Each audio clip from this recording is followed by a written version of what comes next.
नमस्कार। युवाग्नि में एक बार फिर आपका स्वागत है। आपने हमारे इस YouTube वीडियो को देखा होगा। वीडियो खत्म होने के बाद आपने पाया होगा YouTube ने ऑटोमेटिकली ही यूपीएससी सीएससी से रिलेटेड कोई दूसरा रिकमेंडेशन दे दिया। कैसे हुआ ये? चलिए दूसरा उदाहरण लेते हैं। आईआरसीटीसी की वेबसाइट पर टिकट बुक करते वक्त अगर वेटिंग या आरएसी आई है तो आपको इस तरीके से कंफर्म प्रोबेबिलिटी मिली होगी। कैसे होता है ये? चलिए एक और उदाहरण लेते हैं। भारत का नेशनल जुनून क्रिकेट तो सभी ने देखा होगा। जब बैट्समैन के एलबीडब्ल्यू की अपील होती है तो इस हॉकाई टेक्नोलॉजी का यूज कर कर एम्पायर उसे डिसाइड करता है कि बैट्समैन आउट है कि नहीं। कैसे हो पाता है ये? अगर इन सारे सवालों का जवाब केवल 2 शब्दों में दूं तो उसका आंसर है डेटा साइंस। गूगल पर सर्च करिए भारत के most in demand jobs in 2023। आप पाएंगे डेटा साइंस लगभग हर सर्वे में टॉप 3 में आता है। डिमांड ज़्यादा है तो सीखने और सिखाने वालों की भी संख्या ज़्यादा है। आज इंटरनेट में हज़ारों डेटा साइंस से रिलेटेड कोर्सेज हैं। इनमें से कुछ की कीमत लाखों रुपए से भी ज़्यादा है। सवाल ये उठता है कि क्या हम ऐसे कोर्सेज ज्वाइन करेंगे तो ही डेटा साइंटिस्ट बन सकते हैं या कोई आसान रास्ता भी है? आज हम इन सारे सवालों का जवाब ढूंढेंगे। हमारे साथ बहुत स्पेशल गेस्ट हैं आकाश अग्रवाल, जो कि एक सीनियर डेटा साइंटिस्ट हैं। इस इंडस्ट्री में 5 साल से ज़्यादा समय गुजार चुके हैं।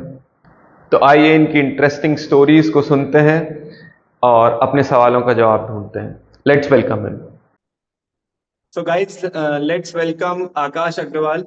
Akash, we are honored to have you here with us at Yuva Agni. So let's start the interview with your brief introduction. आपके छोटे से इंट्रोडक्शन से चालू करते हैं। आप बताइए अपने बारे में, किस पृष्ठभूमि से आते हैं आप, कहाँ स्कूलिंग हुई आपकी, फिर फाइनली आपने इस स्ट्रीम को कैसे ज्वाइन किया, प्लीज। सबसे पहले बहुत बहुत धन्यवाद आशुतोष मुझे यहाँ बुलाने के लिए। तो मैं अपने इंट्रोडक्शन से स्टार्ट करता हूँ। मेरा नाम आकाश अग्रवाल है एंड मेरी स्कूलिंग झांसी से हुई है। मैं यूपी बोर्ड से बेसिकली बिलोंग करता हूँ एंड आफ्टर दैट मैं एनआईटी भोपाल से बीटेक किया हूँ मैकेनिकल इंजीनियरिंग में एंड फिर वहाँ से मेरा प्लेसमेंट बजाज ऑटो लिमिटेड में हुआ एंड बेसिकली मैं वहाँ आर&डी डिवीज़न में था। सो ऑलमोस्ट 7.5 ईयर्स मैंने वहाँ काम किया।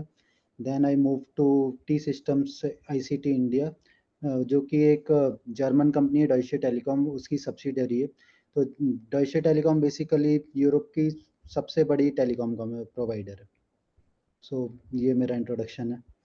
ओके आकाश, तो मतलब आप एक क्लासिक केस हैं जिसने एक मैकेनिकल इंजीनियर होते हुए, ऑटोमोबाइल इंजीनियर होते हुए स्विच मारा था डेटा साइंस की कंपनी में।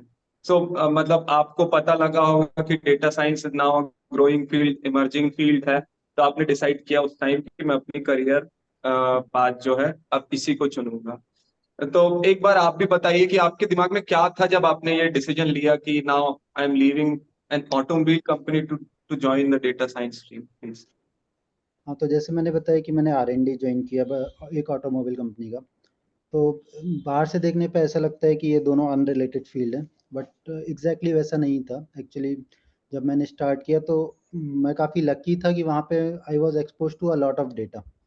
तो वहाँ पे मैंने टेस्टिंग से स्टार्ट किया and testing data vast amount में डेली जनरेट होता था और मेरा टास्क ये था कि to gain the insight from that data.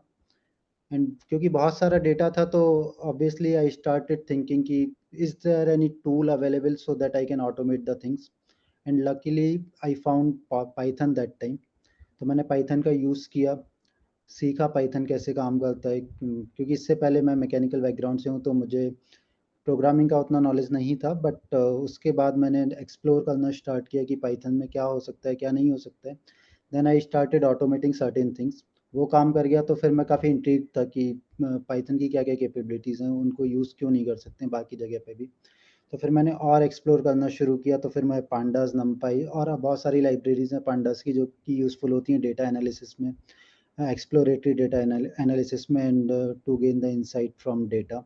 तो वो सब किया, ऑटोमेट किया। उसके बाद फिर मैंने सोचा कि और क्या कर सकते हैं डेटा के साथ, पाइथन के साथ।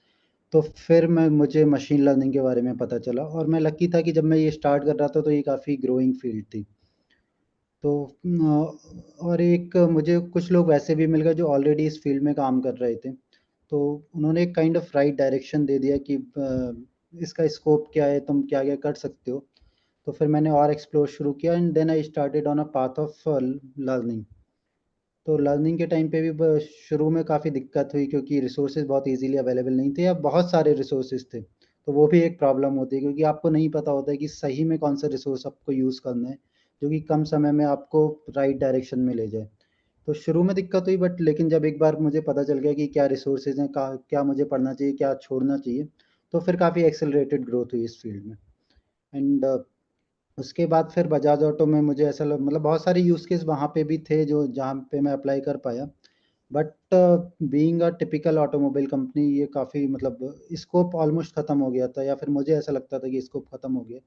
तो I started looking out for more opportunities and then I got into T Systems so where I am working as a data scientist only since okay, तो ऑलमोस्ट। मतलब यस। काफी इंटरेस्टिंग है आपकी जो भी ट्रांजिशन की स्टोरी है, बहुत हुँ, इंटरेस्टिंग है। और ठीक है, लॉजिकली कनेक्ट भी होते हैं सारे डॉट्स। और अपने लिसनर्स के लिए मैं एक दो चीज बता देता हूँ कि जैसे आकाश ने यूज किया पांडास, नंपाई, इन शब्दों का यूज किया, तो वो बेसिकली टेक्निकल टर्म्स हैं जो कि पाइथन करके एक लैंग्वेज होती है, उसके अंदर कुछ लाइब्रेरीज होती हैं, वो प्रोग्राम बनाने के काम आती हैं। तो बेसिक हम यही समझ सकते हैं अभी। करेक्ट। तो ठीक है, इसके बाद हम आकाश डायरेक्ट डेटा साइंस सब्जेक्ट पे आते हैं। हुँ, हुँ, तो हुँ। डेटा साइंस के बारे में जब सर्च करते हैं, हम जनरली कहीं भी रीड करते हैं, तो दो तीन टर्मिनोलॉजी आती है जिसके बीच में डिस्टिंक्शन पता होना थोड़ा मेरे को लगता है जरूरी है। तो करेक्ट। एक तो हो गया डेटा साइंस, दूसरा होता है एक आर्टिफिशियल इंटेलिजेंस, तीसरा एक शब्द आता है डीप लर्निंग करके। हुँ, हुँ। तो तीनों के बारे में वो है क्या एग्जैक्टली में आप थोड़ा ब्रीफली बता दीजिए प्लीज। हाँ, डेटा साइंस बेसिकली क्या होता है कि आपको डेटा से इनसाइट एक्सट्रैक्ट करना है। तो उसके लिए आप स्टैटिस्टिकल टूल यूज़ कर सकते हो या मशीन लर्निंग यूज़ कर सकते हो। स्टैटिस्टिकल टूल बेसिकली ये होता है कि जो डेटा में दिख रहा है उसको हमको एक शॉर्ट फॉर्म में समराइज़ फॉर्म में देखना है और उसको उससे इनसाइट निकालना है।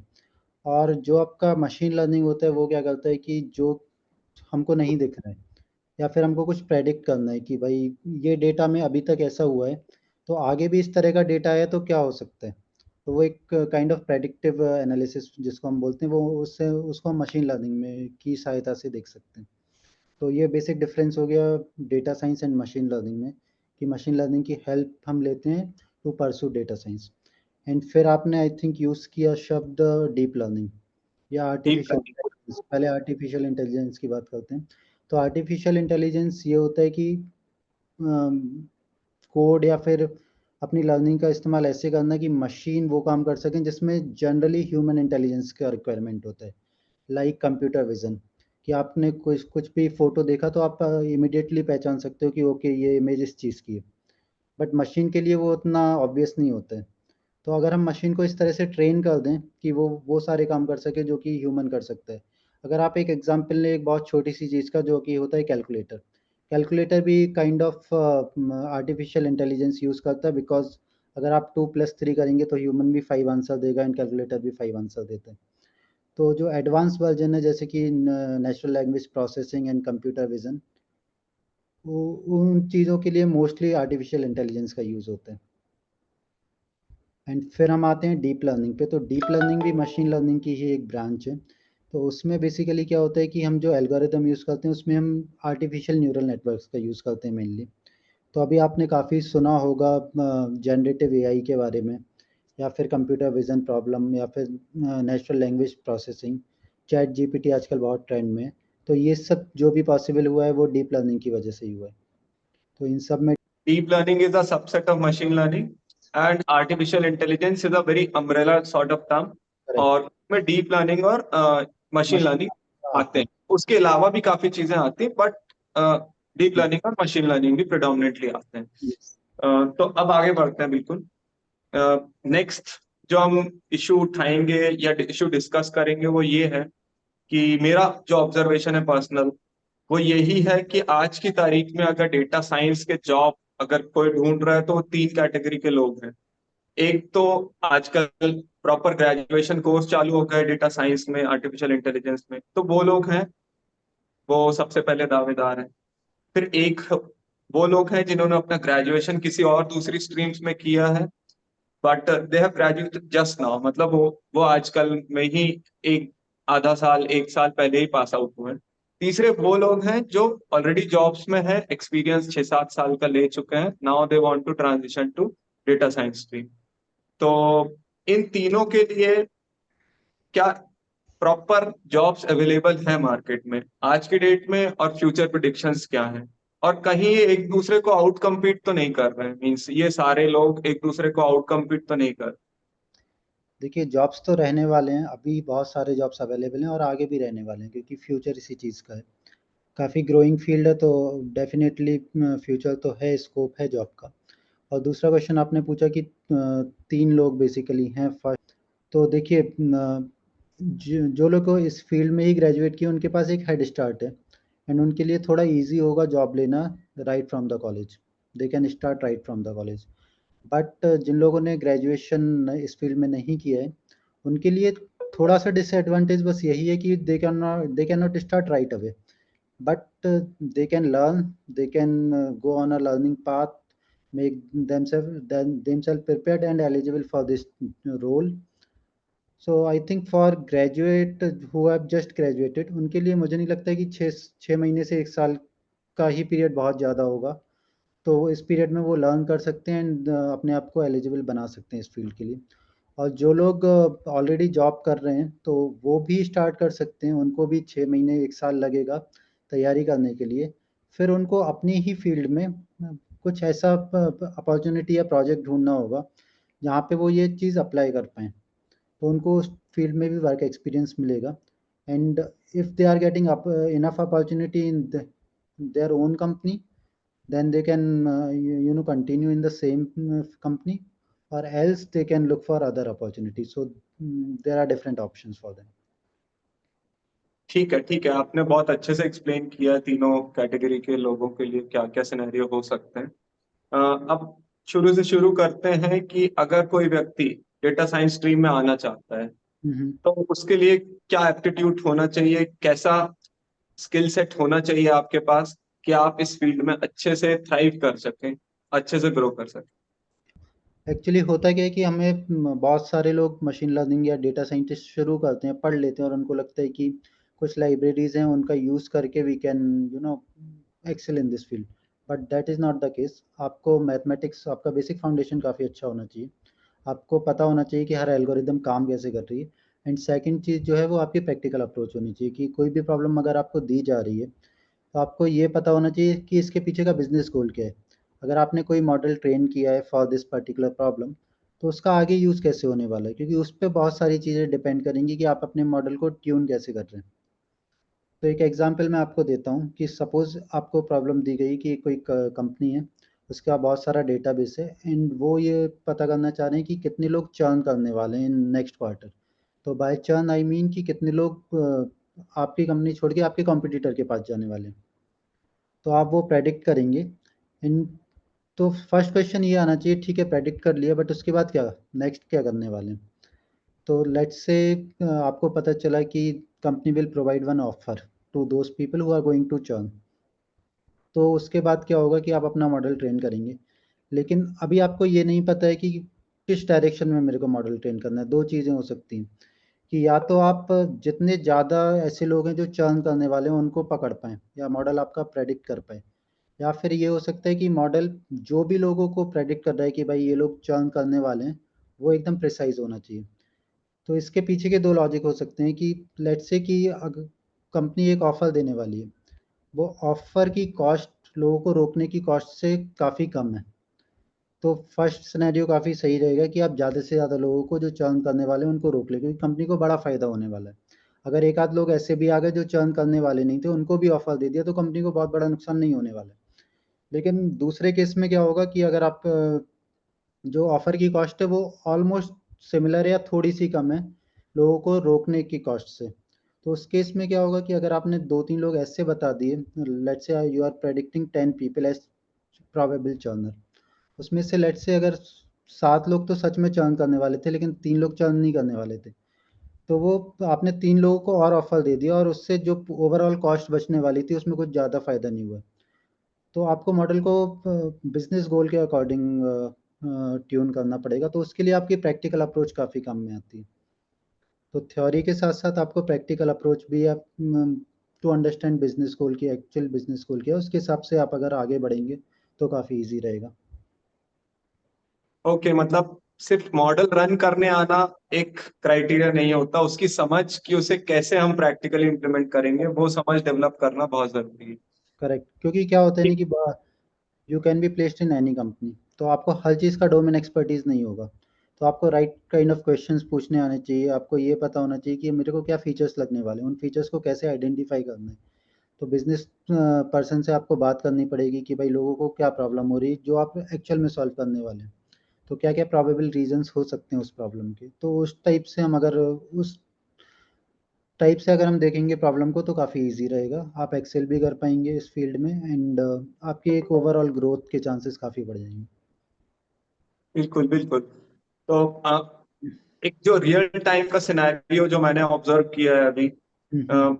रिसोर्सेज इतने ज्यादा हैं कि लोगों को पता नहीं है कि कौन सा राइट रिसोर्स है। करेक्ट। लाख रुपए से ऊपर के भी कोर्सेज मार्केट में हैं और हम जानते हैं कि हर बच्चा वो अफोर्ड नहीं कर सकता, बहुत सारे हम में से हैं जो नहीं कर सकते। हुँ, हुँ, हुँ। तो कंफ्यूजन होता है ऐसे सिनेरियो में। और हम चाहते हैं कि अब जो है आप हमारी जर्नी या लोगों की जर्नी बिल्कुल क्लियर एक्सप्लेन करके स्ट्रीमलाइन कर दें, आसान बना दें आप। और मुझे पता है कि आप खुद भी इंटरव्यू लेते हैं अपनी कंपनीज में रिक्रूट करने के लिए बच्चों को। तो एज अ फ्रेशर, किसी भी फ्रेशर से आप क्या एक्सपेक्ट करते हैं? बहुत सारे लोग ऐसे सुन रहे होंगे जो फ्रेशर हैं, just they want to apply for the job. तो उन्हें एक दिमाग में पता होना चाहिए, यार बेसिक चीज ये मुझसे एक्सपेक्ट की जाती है, बाकी मुझे फालतू चीजों में परेशान होने की जरूरत नहीं। बिल्कुल, बिल्कुल। प्लीज। तो जैसा आपने बोला कि बहुत सारे रिसोर्सेज़ अवेलेबल हैं। लोग 1 लाख आपने बोला, लेकिन मुझे ऐसा भी पता है कि लोग 3-3 4-4 लाख रुपए भी ले रहे हैं।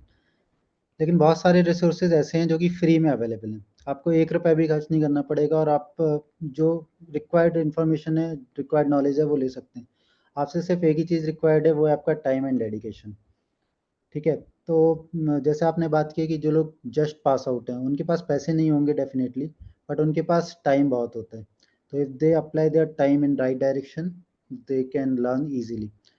तो जो एक लर्निंग अप्रोच है, वो मैं ऐसे एक्सप्लेन करूँगा कि सबसे पहले अगर आप डिफरेंट फ़ील्ड से आप डिफरेंट फ़ील्ड से ग्रेजुएट किए, तो देयर आर हाई चांसेस कि आपने अभी तक किसी भी प्रोग्रामिंग लैंग्वेज पे काम नहीं किए। तो आप स्टार्ट कीजिए पाइथन की लर्निंग से। बेसिक सीखिए पाइथन का कि सिंटैक्स क्या होते हैं, लॉजिक क्या होता है, कैसे काम करता है, किस चीज़ से क्या होता है। बिल्कुल बिगिनिंग लेवल से स्टार्ट कीजिए। उसके बाद फिर आप पाइथन के डॉक्यूमेंट्स पढ़िए, जो ऑफ़िशियल डॉक्यूमेंट्स हैं। उससे सारा जो भी मतलब पाइथन कैसे काम करता है, जो भी आपके डाउट्स हैं वो क्लियर हो जाएँगे। तो कुछ लाइब्रेरीज़ हैं लाइक पांडास एंड नमपाई, वो बैकबोन है इस मतलब मशीन लर्निंग का या डेटा एनालिसिस का। तो वो पढ़िए, उसके कुछ-कुछ आप प्रैक्टिस कर सकते हैं। बहुत सारा डेटा अवेलेबल है। कैगल पे बहुत सारे डेटा मिल जाते हैं, डेटा सेट्स मिल जाते हैं जिनका आप यूज़ कर सकते हैं टू प्रैक्टिस, ओके। तो वो कीजिए। उसके बाद फिर आप मशीन लर्निंग अगर आपको सीखना है, तो एनड्रयू एनजी करके एक बहुत अच्छे प्रोफ़ेसर हैं, जिन्होंने अपना कोर्स फ्री में अवेलेबल कराया हुआ है एंड अगर आपको इस फ़ील्ड में आगे जाना है, तो सबको एक बार वो तो पढ़ना ही होता है। एंड वो फ्री में अवेलेबल है, तो उसका लिंक भी आप डिस्क्रिप्शन में डाल दीजिए। वो एक्चुअली कोर्सेरा पे स्पेशलाइजेशन है, तो इफ़ मतलब सर्टिफ़िकेट की ज़रूरत नहीं होती है, तो आप सर्टिफ़िकेट नहीं लीजिए, सिर्फ़ कोर्स ऑडिट कर लीजिए। तो उस कोर्स में आप पूरा वीडियो देख सकते हैं, उसके असाइनमेंट कंप्लीट कर सकते हैं। सिर्फ़ एक चीज़ है कि सर्टिफ़िकेट नहीं मिलेगा, सर्टिफ़िकेट लेने के लिए आपको पैसे देने होते हैं, बट आई डोंट थिंक कि वो रिक्वायर्ड भी है। अगर आपको नॉलेज है, तो सर्टिफ़िकेट की कोई ज़रूरत ही नहीं है। तो आपका उससे बेसिक क्लियर हो जाएगा एंड फिर डीप लर्निंग के लिए अभी-अभी आईआईटी मद्रास ने एनपीटेल का कोर्स स्टार्ट किया है। बहुत ही अच्छा है, आई थिंक 30 आवर्स का कोर्स है। अगर आप वो कर लेंगे तो आप को डीप लर्निंग जितना भी इंडस्ट्री में यूज़ होता है वो पूरा आ जाएगा। तो वो एक आपका काफ़ी अच्छा बेसिक फाउंडेशन तैयार हो जाएगा एंड मुझे लगता है कि उसके बाद आप थोड़ा प्रैक्टिस करेंगे, कैगल पे बहुत सारे कॉम्पिटिशन अवेलेबल हैं, वो सब करेंगे तो मुझे लगता है कि आप जॉब के लिए प्रिपेयर्ड हैं। ठीक है, तो थोड़ा सा समराइज कर देता हूँ। आपने बिल्कुल जीरो से ऑलमोस्ट जॉब रेडी कर दिया लोगों को। पाइथन का एक बेसिक कोर्स बताया, देन यू आपने मशीन लर्निंग का एक कोर्स बताया, देन डीप लर्निंग का एक कोर्स बताया। तीनों फ्री ऑफ कॉस्ट है, कोई करेक्ट। दिक्कत नहीं है, कोई भी बच्चा उसे कर सकता है। दूसरा, एक अश्योरेंस आपने बहुत अच्छा ये दिया कि आपके पास अगर नॉलेज है तो यू डोंट नीड सर्टिफिकेट्स, और उसके लिए पे करने की अननेसेसरी जरूरत नहीं है किसी को। और तो ये चीज आप तब बोल रहे हैं कि कोई बच्चा ऐसा नहीं है कि आईआईटी या एनआईटी से निकला हुआ है, कोई भी नॉर्मल कॉलेज से भी बच्चा निकले तो उसके लिए भी एलिजिबल है ना? यस, बिल्कुल, इंडस्ट्री में आने के बाद कोई नहीं पूछता है कि आप कहाँ से हो, आपकी नॉलेज ही बिल्कुल होती बिल्कुल। जी है। जी और जी। एक और डाउट जो लोगों को बहुत होता है कि उनको एक अच्छा लैपटॉप चाहिए, एक अच्छा कंप्यूटर चाहिए to train machine learning models. तो ऐसा बिल्कुल भी नहीं है। अगर आपके पास बेसिक लैपटॉप है तो गूगल कोलैब फ्री में देता है आपको, नोटबुक एंड सब कुछ सेटअप करके देता है। तो आपको जितना रिक्वायर्ड है प्रैक्टिस करने के लिए वो उससे हो जाएगा। तो आपको एक हाई एंड लैपटॉप की भी ज़रूरत नहीं है, आपके पास बेसिक लैपटॉप है तो उससे भी काम हो जाएगा। ठीक है आकाश, बहुत सही। और मतलब जो आप रिसोर्सेज बता रहे हैं वो हम अपने डिस्क्रिप्शन में तो जरूर डालेंगे ही।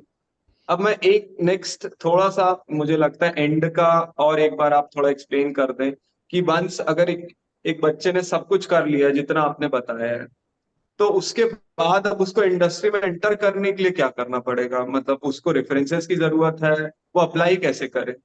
अगर एक ऐसा बच्चा है जिसके पास नेटवर्क्स बहुत कम है, मतलब है ही नहीं, मे बी बैकग्राउंड इस तरीके का है कि नेटवर्क्स नहीं है उसके पास, तो उससे आप क्या सजेस्ट करेंगे? देखिए, उसमें 2 चीज़ कर सकते हैं। एक तो आप ना naukri.com पे या जो भी इस टाइप के प्लेटफ़ॉर्म होते हैं जो जिनमें मतलब दोनों लोग होते हैं, कंपनीज़ भी होती हैं जिनको अच्छा टैलेंट चाहिए और लोग भी होते हैं जिनको अच्छी कंपनी चाहिए। तो दोनों लोग होते हैं, तो वहाँ पे आप अपना रिज़्यूमे पोस्ट कर सकते हैं, अपनी प्रोफ़ाइल बना सकते हैं, जो भी आपने प्रोजेक्ट किए हैं वो अपलोड कर सकते हैं। दूसरा, आप लिंक्डइन के थ्रू काफ़ी लोगों से जुड़ सकते हैं, नेटवर्क बना सकते हैं। अभी नेटवर्क नहीं है but you can create your network, right? LinkedIn free है, सब कुछ अवेलेबल है, आप लोगों के से जाके बात कर सकते हैं, वहाँ पे नेटवर्क बना सकते हैं, तो वो एक अच्छा तरीका है। क्योंकि जब आप प्रिपेयर कर रहे होंगे तो you will require at least 6 month to 1 years. तो उस टाइम पे आप अपना नेटवर्क बिल्ड करने का भी काम कर सकते हैं साथ में।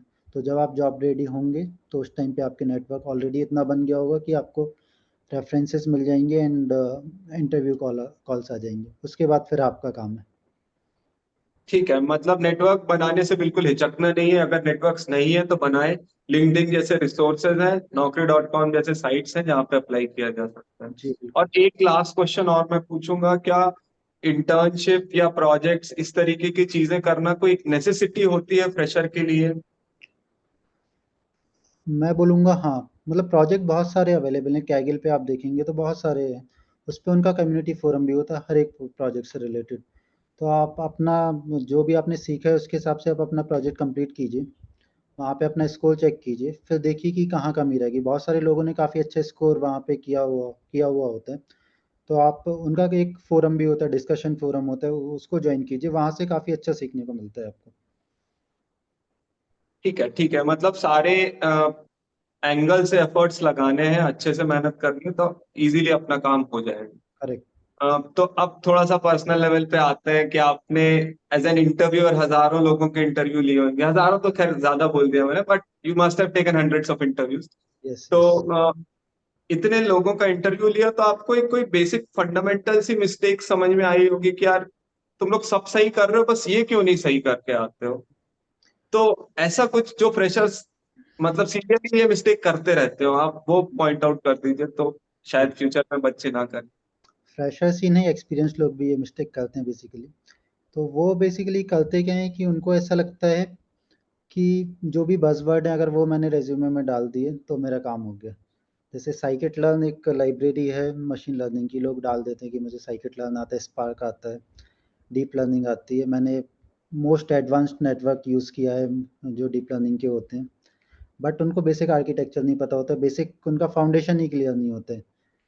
तो वो 1-2 क्वेश्चन में भी समझ में आ जाता है कि उनको बेसिक ही क्लियर नहीं है। उन्होंने कहीं से गूगल से या कहीं से भी ये बज़वर्ड डाल दिए अपने रिज्यूमे में और वो इंटरव्यू के लिए आ गए। तो मेरी एडवाइस यही है कि आप बेसिक कर लीजिए, उसके बाद आई थिंक कोई कुछ और करने की ज़रूरत ही नहीं है। आपने अगर बेसिक अच्छे से स्ट्रॉन्ग कर लिया, समझ लिया कि हर एक एल्गोरिथम काम कैसे करती है, कौन सी एल्गोरिथम किस कंडीशन में लगाना है, कौन सी एल्गोरिथम किस कंडीशन में नहीं लगाना है। अगर आपको वो आ गया तो I think that is more than enough for a fresher. ठीक है, मीन्स अननेसेसरी चीजें बिल्कुल नहीं डालनी अपने रिज्यूमे में, फैंसी बनाने की जरूरत नहीं है, बेसिक्स क्लियर रख, करेक्ट। That's it. तो नेक्स्ट क्वेश्चन मैं आपसे पूछूंगा और प्रॉब्ली ये लास्ट ही क्वेश्चन होगा। आपने एक्सपीरियंसेस हैं, आपके इंटरव्यूज के काफी सारे एक्सपीरियंसेस होंगे, बट कुछ इंटरव्यूज ऐसे रहते हैं मेरे ख्याल से जो आपके जहन में रह जाते हैं, जो आपको भी शायद ट्रांसफॉर्म कर देते हैं किसी ना किसी रूप में। होता ऐसा है कि आप एक्सपेक्ट नहीं कर रहे होते हैं कि ये इंसान इतना अच्छा कर सकता है, एंड वो आपके एक्सपेक्टेशंस के बियॉन्ड चले जाए। ऐसा कुछ एक्सपीरियंस हो जो लोगों को भी मोटिवेट कर सके, लिसनर्स को भी इंस्पायर कर सके कि कुछ भी पॉसिबल है, तो प्लीज शेयर करें प्लीज। देखिए होता क्या है कि बहुत सारे लोग आते हैं एंड नोबडी इज परफेक्ट। तो उसमें क्या होता है कि आप कि अगर जॉब क्राइटेरिया से 70% चीज़ें भी मैच हो रही हैं तो you tend to hire them और at least you want to give them a chance. Okay, after that ये होता है कि अगर उनका एप्टीट्यूड अच्छा है या उनका एटीट्यूड है कि उनको लर्निंग एटीट्यूड है तो वो चीज़ें कैचअप कर सकते हैं। तो ऐसे एक नहीं, बहुत सारे लोग ऐसे होते हैं जो कि आते हैं, टाइम देते हैं, सीखते हैं चीज़ों को एंड उसके बाद एक्सेल करते हैं, थ्राइव करते हैं इस फील्ड में। तो बहुत सारे एग्जाम्पल्स हैं। ठीक है, मतलब कोई को किसी टेंशन की जरूरत नहीं है, बेसिक्स अपने स्ट्रांग है और लर्निंग एटीट्यूड है, तो there is always a way for you in this industry. तो आकाश, आपने अपने शेड्यूल से थोड़ा सा समय निकाला हमारे लिए, युवाग्नि में आए, अपने एक्सपीरियंसेस शेयर किए, उसके लिए हम बहुत बहुत धन्यवाद करना चाहते हैं आपका। और हम बस यही कामना करते हैं कि आप अपने करियर में बहुत एक्सेल करें, आगे तक जाएं, मैं भी पक्का। धन्यवाद आशुतोष। तो मैं ये मतलब एंड करने से पहले एक और चीज़ बोलना चाहूँगा कि जो हमने लर्निंग की बात की थी उसमें हमने 3 चीज़ों की बात की कि लोगों को सबसे पहले एक प्रोग्रामिंग लैंग्वेज पे काम करना चाहिए। फिर आई थिंक स्टैटिस्टिक्स पे भी काम करना चाहिए। तो उसके लिए भी खान अकेडमी की एक पूरी प्लेलिस्ट है, वो देख सकते हैं। वो एक रिफ्रेशर रहेगा फॉर ए बेसिक स्टैटिस्टिक्स। उसके बाद वो मशीन लर्निंग का कोर्स कर सकते हैं। उसके बाद वो फिर एनपीटेल का जो मैंने बताया डीप लर्निंग का पूरा प्लेलिस्ट है, 30 आवर्स का कोर्स है, वो देख सकते हैं। उसके बाद वो कुछ प्रोजेक्ट्स पे काम कर सकते हैं जैसे कि कैगल पे अवेलेबल है। या फिर लोगों को अवेयर होना चाहिए कि ठीक है, पढ़ लिया ये सब, समझ में आ गया, उसके बाद आप कहाँ-कहाँ अप्लाई कर सकते हो। हो सकता है आपके पर्सनल कैपेसिटी में कुछ ऐसा प्रोजेक्ट दिख जाए आपको जहाँ पे आप ये अप्लाई कर सकते हो। और या तो आपके पास डेटा ऑलरेडी अवेलेबल है या फिर उस चीज़ के लिए डेटा ईज़िली आप फ़ैच कर सकते हो, तो प्लीज़ वो कीजिए। वैसा एक प्रोजेक्ट कर लीजिए, तो उससे एक बहुत ज़्यादा कॉन्फिडेंस बूस्टर होता है वो। उसके बाद मैं रिकमेंड करूँगा कि आप पेपर्स पढ़िए। जो भी नए-नए मॉडल्स आते हैं, इम्पोर्टेंट मॉडल्स आते हैं, जैसे कि ट्रांसफॉर्मर आया जिसने पूरा का पूरा डायरेक्शन ही चेंज कर दिया। अभी जो भी जनरेटिव एआई पे काम हो रहा है, उसका बेसिक ट्रांसफॉर्मर्स हैं। तो आप पढ़िए कि वो भाई एक्चुअली काम कैसे करता है, उसके पेपर्स पढ़िए, तो आपको एक बेसिक अंडरस्टैंडिंग बढ़ती जाएगी कि ट्रांसफॉर्मर की ज़रूरत क्यों पड़ी। ऑलरेडी इतने सारे मॉडल्स थे तो ट्रांसफॉर्मर की ज़रूरत क्यों पड़ी। फिर बर्ट क्यों आया। फिर GPT-1 था तो GPT-2 GPT-3 क्यों आए। तो अगर आप पेपर पढ़ेंगे तो आप एक का एक रिसर्च माइंडसेट बनेगा। तो आई वुड रिकमेंड कि पेपर भी पढ़िए। ठीक है, आपने मतलब बहुत ज्यादा कॉम्प्रिहेंसिवली इस चीज को बता दिया है, और सारे रिसोर्सेज तो हम डालेंगे ही, जी। बट मेरे को लगता है कि आपका साथ हमें शायद और चाहिए पड़े, क्योंकि मैं रिक्वेस्ट करूंगा अपने व्यूअर से, लिसनर से, कि अगर कोई डाउट है तो आप जरूर कमेंट सेक्शन में डालिए, और हम आकाश से रिक्वेस्ट करेंगे कि वो उसका रिप्लाई कर दे हमेशा। तो वहां से भी एक थोड़ा सपोर्ट बना रहेगा आगे तक के लिए भी, और जरूर लोग आपको सुनेंगे और जो भी आपने बताया जरूर उसको इम्प्लीमेंट करेंगे। अगर आज के वीडियो को मैं केवल 3 कीवर्ड्स में समराइज करूं तो वो होंगे strong fundamentals, networking and being genuine. पहला कीवर्ड ध्यान रखना है डेटा साइंस की प्रिपरेशन करते वक्त। दूसरा कीवर्ड ध्यान रखना है डेटा साइंस की जॉब सर्च करते वक्त। एंड तीसरा कीवर्ड ध्यान रखना है डेटा साइंस की इंटरव्यू लेते वक्त। अगर हम इन तीन कीवर्ड्स को ध्यान रखते हैं तो यकीन मानिए हमें डेटा साइंस इंडस्ट्री में जॉब लेने से कोई नहीं रोक सकता। अगर आपके मन में अभी भी कोई डाउट्स हैं तो हमारे साथ कमेंट सेक्शन में प्लीज उन्हें शेयर करें। हमें खुशी होगी कि हम उनका जवाब देंगे। आप इस वीडियो को अपने फ्रेंड्स और फैमिली के साथ शेयर करें ताकि ये ज़्यादा से ज़्यादा लोगों तक पहुंच पाए। Thank you very much for listening to us. Thank you very much for watching us. हम जल्दी फिर मिलेंगे, तब तक के लिए लेट्स कीप बर्निंग।